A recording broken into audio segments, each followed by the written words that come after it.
संत शिरोमणि आचार्य गुरुवर श्री विद्यासागर जी महाराज की जय। और हम योग प्रणेता पूज्य मुनि श्री प्रणम्य सागर जी महाराज की जय। ओम अरहम नमः। श्री तत्वात् सूत्र के दूसरे अध्याय की कक्षा में आप सभी का स्वागत है। तो चलिए अब हम सभी अपने मोक्ष मार्ग को प्रशस्त करने के लिए पूज्य मुनि श्री का उद्बोधन सुनते हैं। मोक्षमार्गस्य नेतारं भेक्तारं कर्मभूरतां ज्ञातारं विश्वतत्त्वानां वन्दे तद्गुणलब्धये। देवादिदेव आदिम तीर्थंकर श्री ऋषभनाथ भगवान की, वर्तमान शासन नायक श्री वर्धमान महावीर भगवान की, परम पूज्य आचार्य गुरुवर श्री विद्यासागर जी महाराज की। अब देवों में भी वेद वैषम्य में नहीं मिलेगा, ये ध्यान रखना। समझ आ रहा है?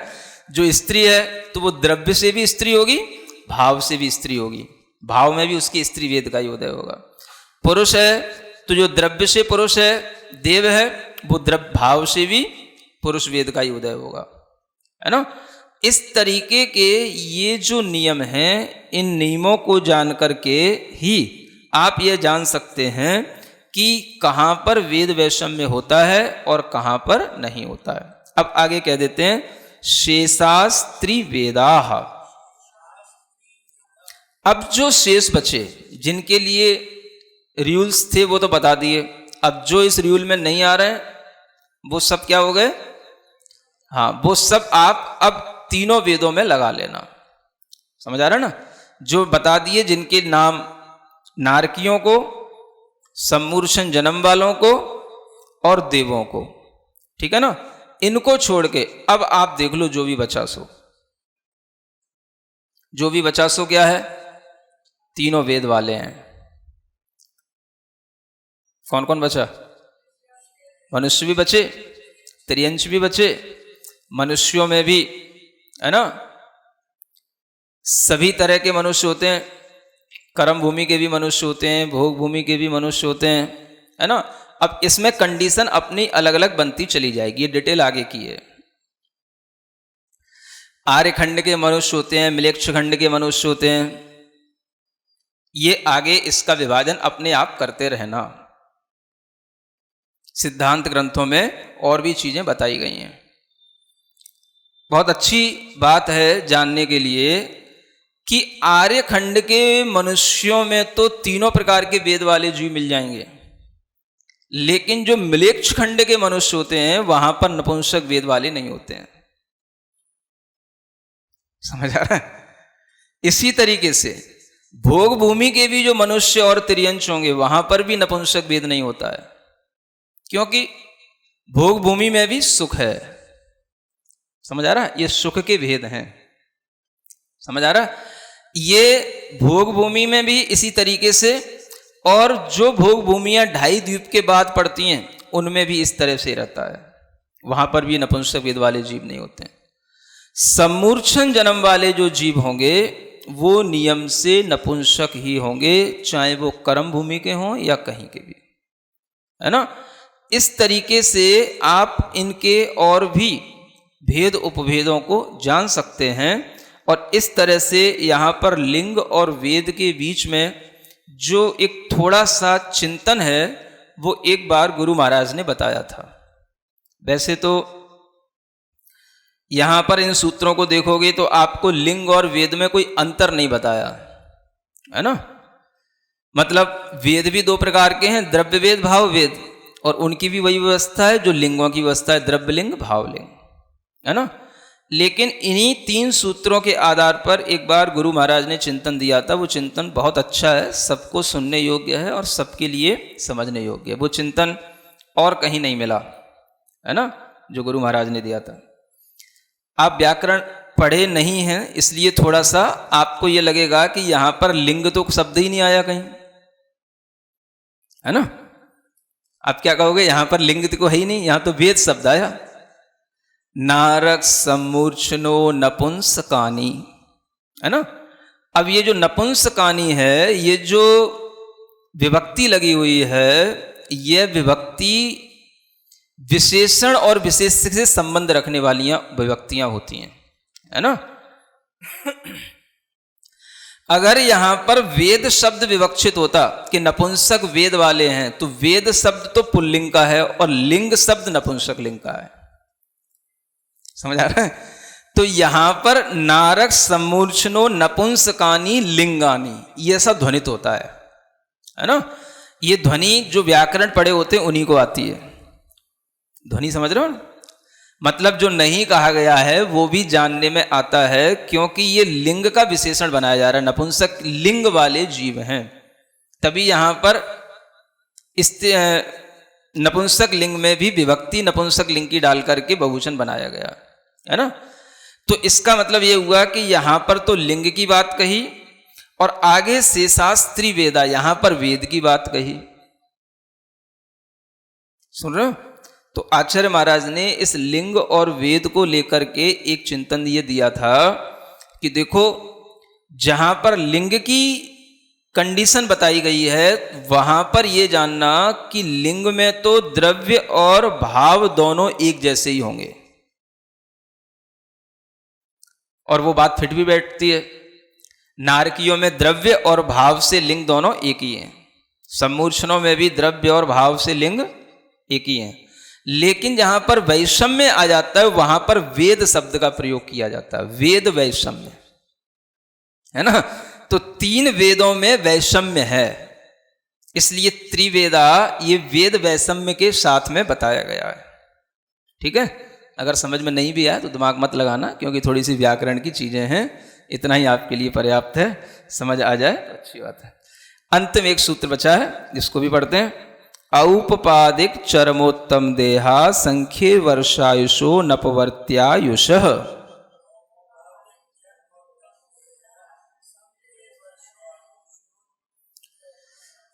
अंत में कहते हैं कि इतने सारे जीवों का हमने विज्ञान बताया, जीवों का वर्णन किया, अब अंत में एक सूत्र इस बात के लिए है कि अनपवर्त्य आयु या अपवर्त आयु वाले जीव कौन से होते हैं। अनपवर्त्य आयु का मतलब होता है जिस आयु का घात ना हो, और अपवर्त्य आयु होती जिसका आयु का घात हो जाए, है ना। यानी जिनकी अकाल मृत्यु होती है उन्हें कहते हैं अपवर्त्य आयु वाले, और जिनकी अकाल मृत्यु नहीं होती है उन्हें कहते हैं अनपवर्त्य आयु वाले, ठीक है ना। तो ये सूत्र किसके लिए है? जिनकी अकाल मृत्यु नहीं होती है उनकी कंडीशन यहां बताई जा रही है, ठीक है ना। देख लेना आप लोगों की अकाल मृत्यु संभव है कि नहीं। अकाल मृत्यु तो जानते हो ना, समय से पहले मर जाना, इसको कदली घात मरण भी बोलते हैं शास्त्रों में, है ना। समय से पहले कोई दुर्घटना हो जाना, रोग हो जाना, है ना, समय से पहले ही कोई भी कहीं पर डूब जाना, गिर जाना, हार्ट अटैक हो जाना, कोई भी बीमारियां हो जाना, कोई विष भक्षण कर लेना, सुसाइड कर लेना, ये जितने भी कारण हैं ये सब किसके लिए होते हैं? ये सब अकाल मरण के लिए होते हैं। महामारी में जो मर रहे हैं वो भी अगर वह उस महामारी की चपेट में आने के कारण से मर रहे हैं तो अकाल मरण कह सकते हैं, है ना। हाँ, क्योंकि वह भी अगर महामारी उन्हीं के लिए कारण बन रही है तो वो इसी कारण से बन रही है क्योंकि उनकी अंदर की वह क्षमताएं उन्होंने या तो पहले से अपनी किसी अज्ञानता से, प्रमाद से अपनी कम कर रखी हैं, समझ आ रहा है। इधर महामारी का प्रकोप और हो गया तो उन्हें अपनी आयु से पहले भी मरना पड़ रहा है। अब डायबिटीज हुई, समझ आ रहा है, या कोई भी तरीके की आपके हार्ट में कोलेस्ट्रॉल वगैरह की बीमारियां हैं, ये सब किसकी देन है? ये आपकी एक गलत लाइफ स्टाइल के नतीजे हैं, ये आपके गलत खान पान, आपकी अज्ञानता, आपके प्रमाद के नतीजे हैं। आयु कर्म क्या करे? आपने पहले से ही अपना शरीर खराब कर रखा है, इधर से कोई महामारी आई तो उन्हीं के ऊपर और अटैक हो गया, शुगर और बढ़ गई, समझ आ रहा है। इधर पहले से ही कोलेस्ट्रॉल था, हार्ट अटैक की और संभावना बढ़ गई, लंग्स में इन्फेक्शन आ गया, अब उससे उभरने का हमारे पास में अपनी अंदर कोई एनर्जी बची नहीं, तो अकाल मरण तो कहा ही जाएगा, समझ आ रहा है? तो ये सब चीजें अकाल मरण के लिए होती हैं। कुछ थोड़ा सा ज्यादा पढ़े लिखे लोग ऐसा भी बोलते हैं कि अकाल मरण नहीं होता है। सुन रहे हो? ज्यादा पढ़े लिखे लोग, ज्यादा पढ़े लिखे का मतलब समझ रहे हो ना? थोड़ा सा अपने मन से ज्यादा पढ़ लेते हैं या पंडितों के ज्ञान से ज्यादा जो पढ़ जाते हैं है ना, ऐसे लोग क्या बोलते हैं?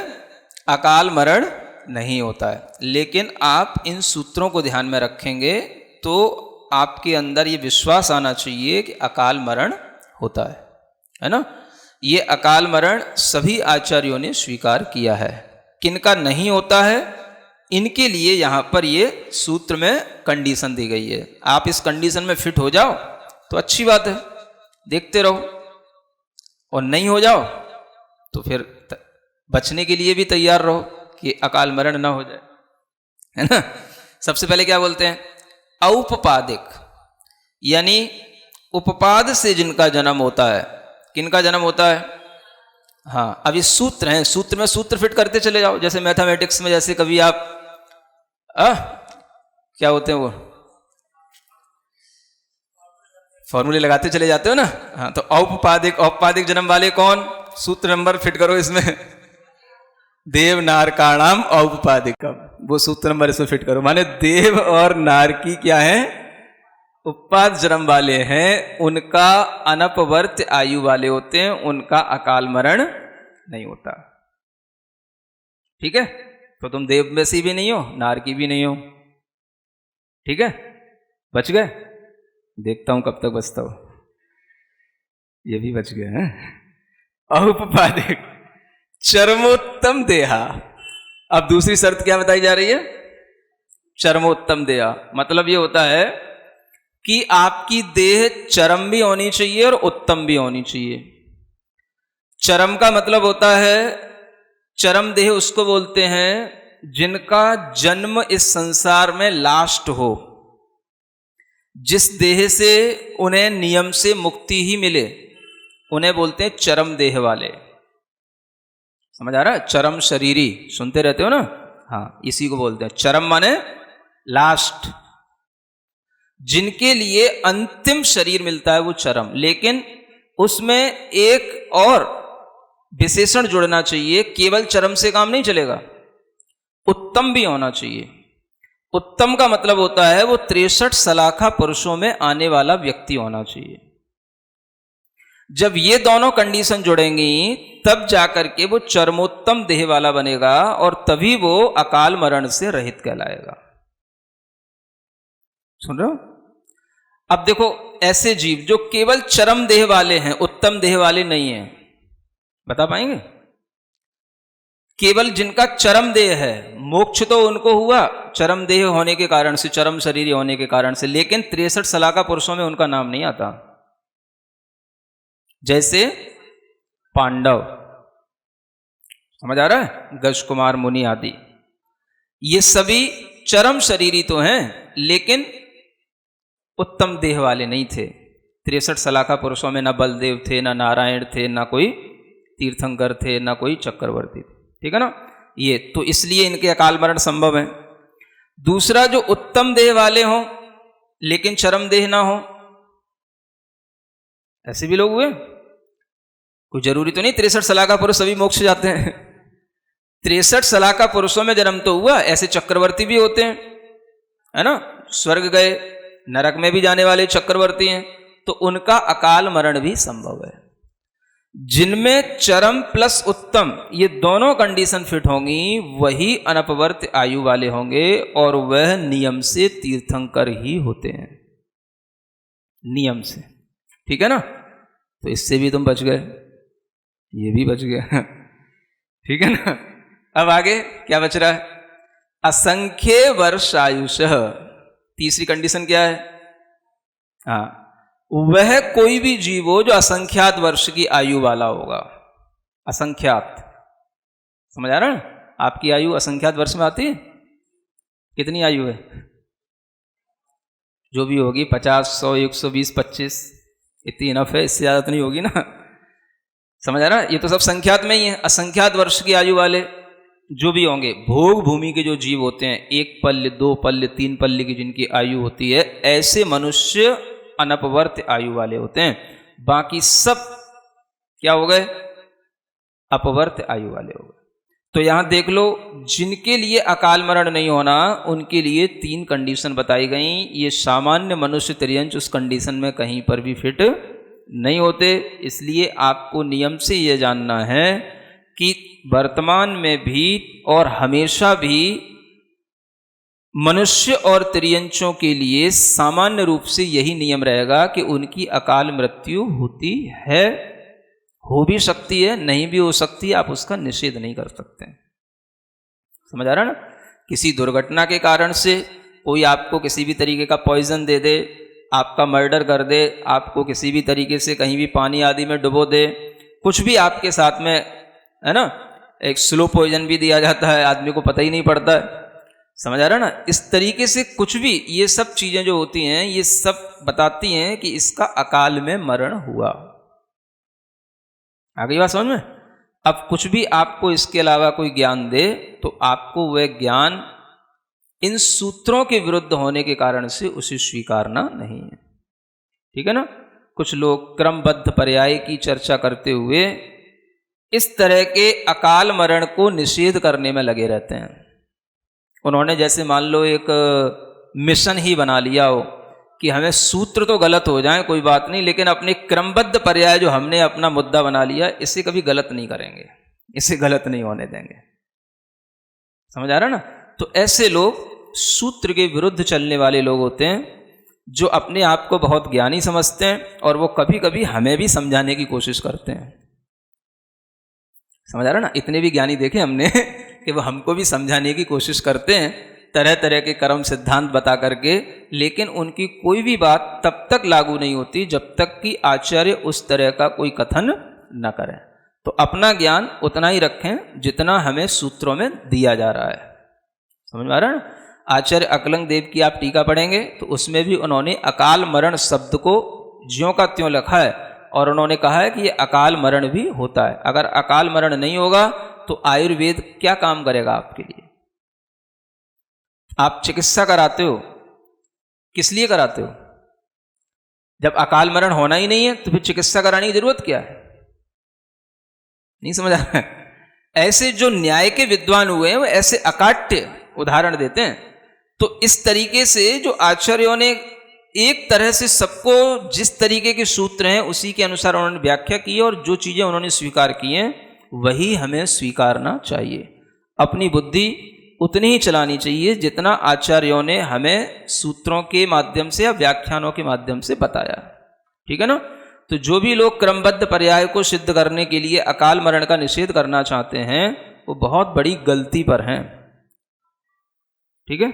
इस तरह से यह सूत्र जो दूसरे अध्याय के सूत्र हैं, ये सब एक तरह से पूरा जीव का विज्ञान इसमें बताया गया है, जो यहां पर आज पूर्ण हो जाता है। ठीक है? इतना ही पर्याप्त। ओम अरहम नमः। तो चलिए आज की कक्षा का एक क्विक रिवीजन कर लेते हैं। हमने सूत्र 52 में विस्तार से क्षेत्रों में वेद की व्यवस्था को भी जाना। आर्यखंड के मनुष्य में तो तीनों वेद के जीव मिलेंगे। मलेच्छ खंड के मनुष्यों में नपुंसक वेद नहीं होगा। भोग भूमि के मनुष्यों और तिर्यंचों में भी नपुंसक वेद नहीं होगा।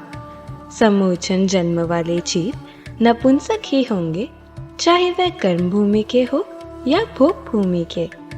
आचार्य श्री के चिंतन अनुसार सूत्र में लिंगानी ध्वनित होता है, अर्थात नारकी और सम्मोचनों में जहाँ द्रव्य और भाव लिंग एक ही होंगे, नपुंसक शब्द लिंग का प्रयोग किया है। लिंग में तो द्रव्य और भाव दोनों एक जैसे ही होंगे। और अगले सूत्र में जहाँ वेद वैषम में आ जाता है, वेद शब्द का प्रयोग किया है। सूत्र 53 में हमने अनपवर्त आयु यानी जिसका घात ना हो और अपवर्त आयु यानी जिसकी अकाल मृत्यु हो सकती है के बारे में जाना। अकाल मृत्यु को शास्त्रों में कदलीघात मरण भी बोलते हैं। समय से पहले कोई दुर्घटना हो जाना, रोग हो जाना, महामारी की चपेट में आना, गिर जाना, हार्ट अटैक हो जाना आदि सब अकाल मरण है। गलत लाइफस्टाइल, गलत खान पान, प्रमाद आदि के कारण शरीर खराब कर रखा है और यही अकाल मृत्यु के कारण है। कुछ लोग अकाल मरण नहीं मानते, मगर आचार्यों ने इसे स्वीकारा है। 3 स्थितियों में अकाल मरण नहीं होता। पहली स्थिति है देव और नारकी की। दूसरी स्थिति है चरमोत्तम देहधारियों की। चर्मदेह उसी भव में मोक्षकामी जीव की होगी और उत्तम देह 63 शलाका पुरुषों की होगी। अतः चर्मोत्तम देह नियम से तीर्थंकर की होगी। पांडव, गज कुमार मुनि आदि चरम शरीरी थे, लेकिन उत्तम देह वाले नहीं थे, इसलिए इनके अकाल मरण संभव है। ऐसे उत्तम देहधारी भी होते हैं जो चरम शरीरी नहीं है, जैसे नरक या स्वर्ग जाने वाले चक्रवर्ती, इनका भी अकाल मरण संभव है। तीसरी स्थिति है असंख्यात वर्ष की आयु वाले जीव की। ये जीव भोग भूमि में 1, 2 और 3 पल्ले की आयु के साथ होते हैं। इन 3 के अलावा सभी अपवर्त आयु वाले होते हैं। सामान्य मनुष्य और तिर्यंच का अकाल मरण हो सकता है। हमने जाना कि क्रमबद्ध पर्याय को सिद्ध करने वाले सूत्रों के विरुद्ध जाकर तरह तरह की कर्म सिद्धांत बताकर समझाने की कोशिश करते हैं, लेकिन आचार्यों के कथन के बिना उनकी कोई भी बात मान्य नहीं है। अकाल मरण के बारे में न्याय के विद्वान अकाट्य उदाहरण देते हैं। जैसे आचार्य अकलंक देव ने टीका में कहा है कि अकाल मरण भी होता है। इस तरह हमने दूसरे अध्याय में पूरा जैन जीव विज्ञान समझा। तो चलिए अब हम सभी चिन्वानी स्तुति करते हैं और तत्पश्चात समय होगा आज के सवाल का। सिरिजिणवाणी जग कल्याणी जग जन मदतम मोहरी जणमण हारी गढ़हर हारी जम जरा भव रोग हरि तिथियराणम दिव्य झुणिम जो पढ़ई सुणई मय्ये धारई राणम सौख मणंतम धरिय सासद मोक्ष पदम पावई सासद मोक्ष पदम पावई।